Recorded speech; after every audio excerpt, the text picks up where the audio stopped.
Chapter 59 of A Book of Discovery. A Book of Discovery by M.B. Synge. Chapter 59 Stuart's Discoveries in Australia.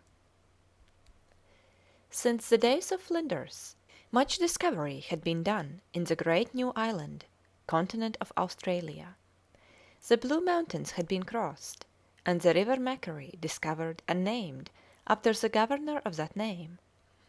But Stuart's famous discovery of the river Darling and his descent of the Murray River rank amongst the most noteworthy of a bewildering number of lesser expeditions. Captain Stuart landed with his regiment, the 39th, at Sydney in the year 1827, to guard the convicts.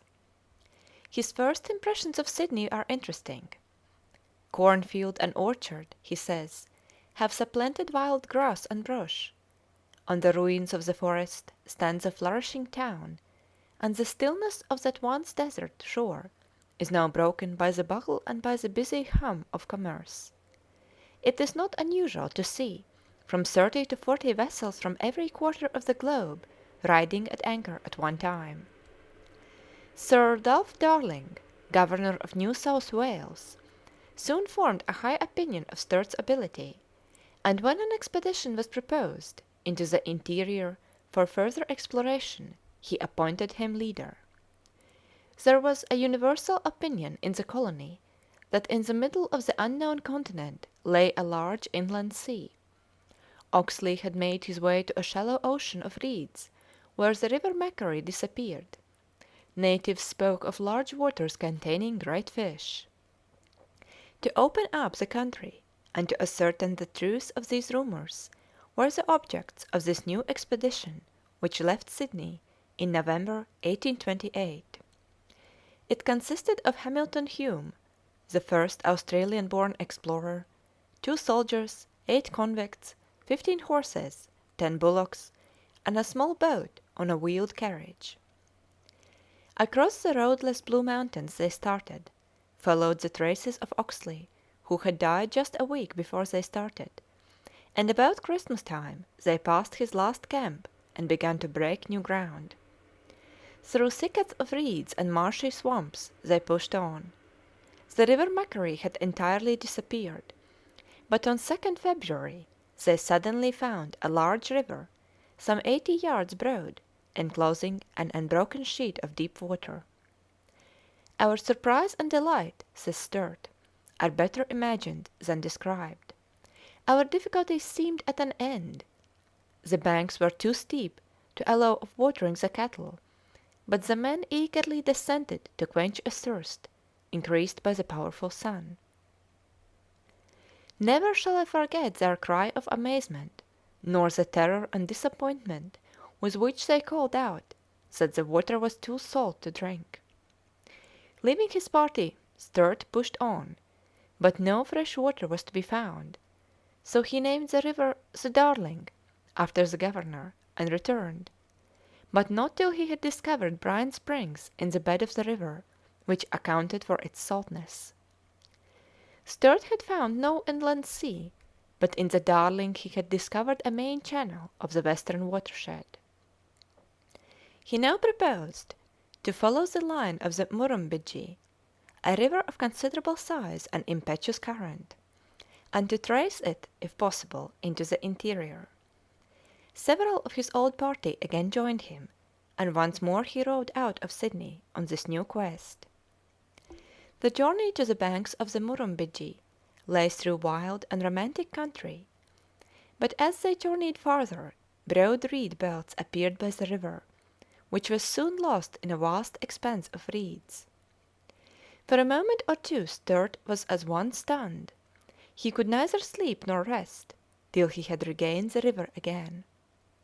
When at last he did so he found the water was deep, the current rapid, and the banks high. But he turned on all hands to build the whale boat which he had designed at Sydney for the purpose.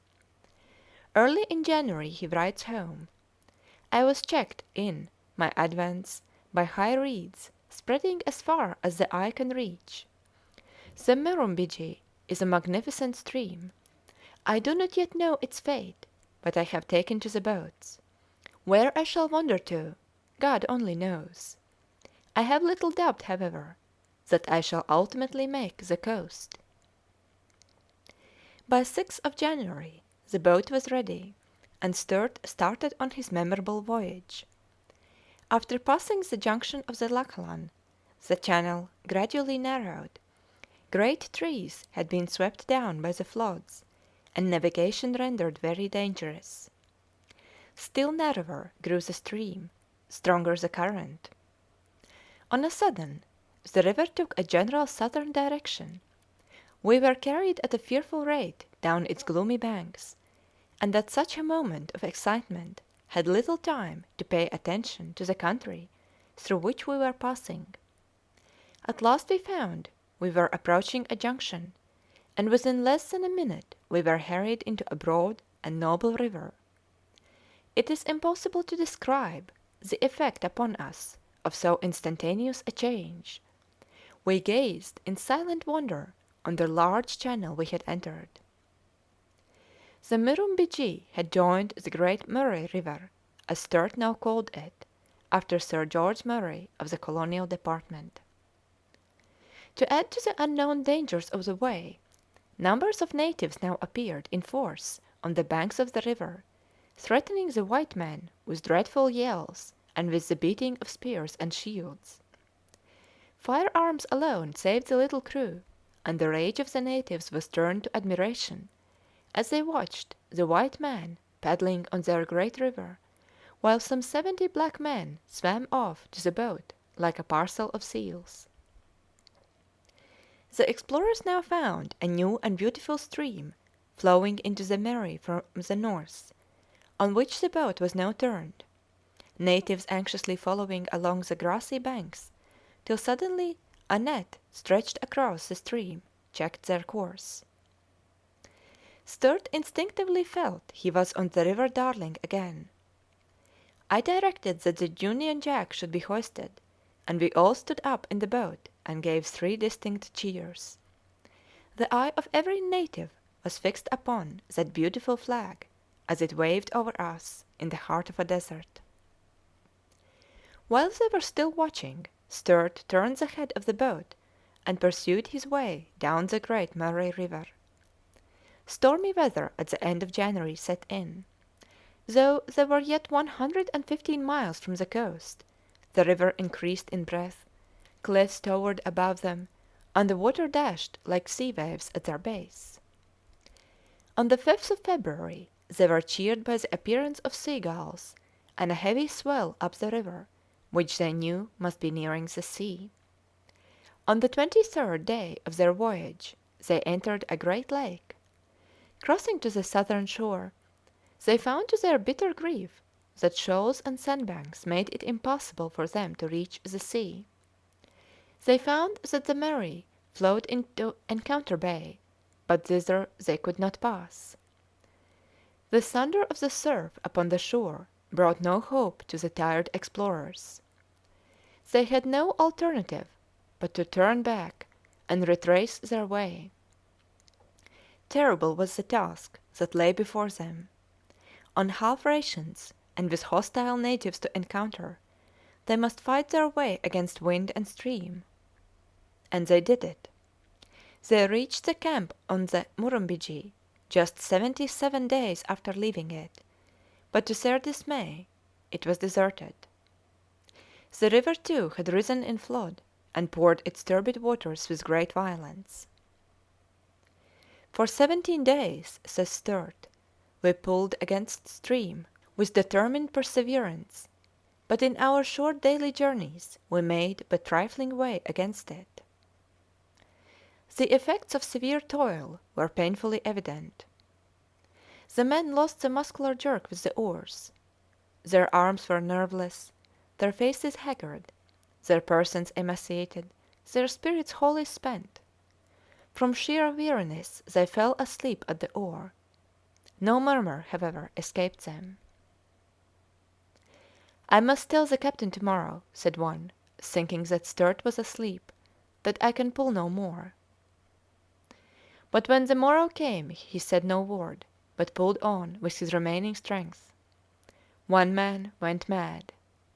The last ounce of flour was consumed when relief arrived, and the weary explorers at last reached Sydney with their great news.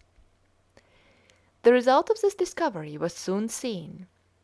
In 1886 a shipload of English emigrants arrived off Kangaroo Island, and soon a flourishing colony was established at the mouth of the Murray River, the site of the new capital being called Adelaide, after the wife of William IV.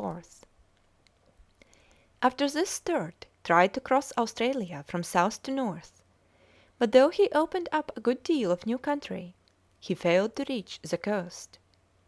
He was rewarded by the President of the Royal Geographical Society, who described him as one of the most distinguished explorers and geographers of our age.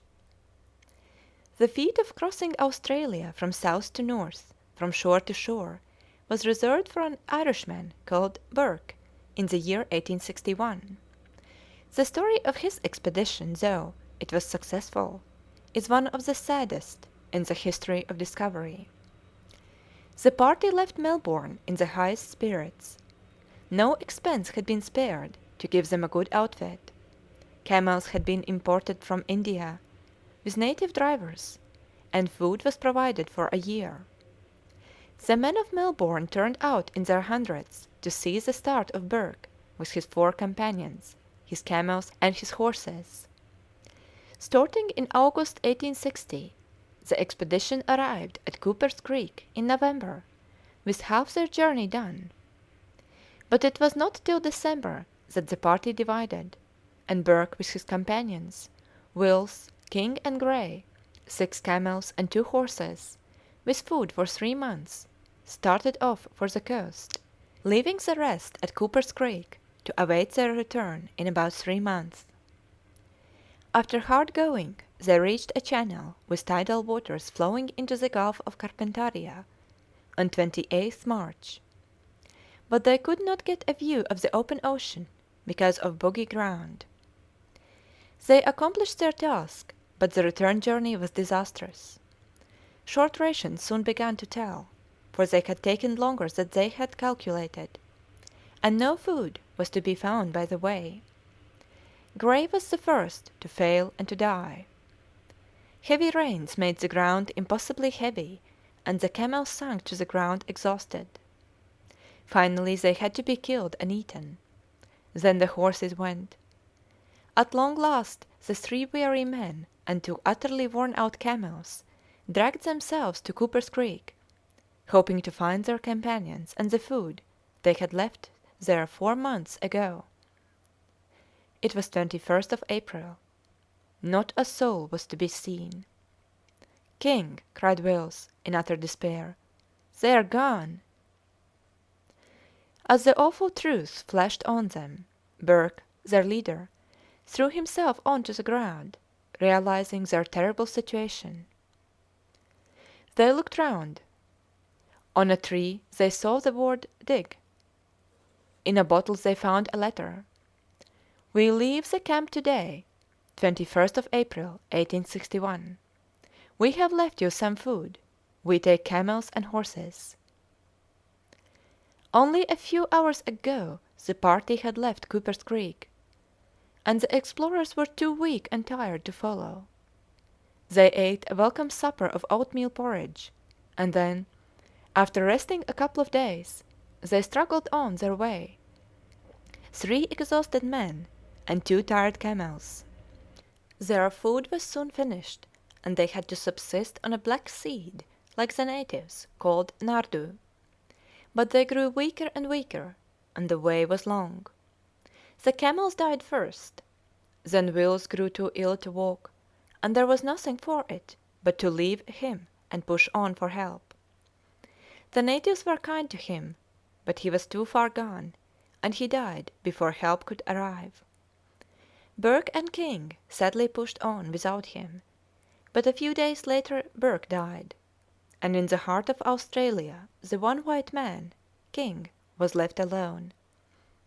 It was not till the following September that he was found. sitting in a hut that the blacks had made for him. He presented a melancholy appearance, wasted to a shadow, and hardly to be distinguished as a civilized being, except by the remnants of clothes on him. So, out of that gay party of explorers who left Melbourne in the summer of 1860, only one man returned to tell the story of success and the sadder story of suffering and disaster. End of chapter 59.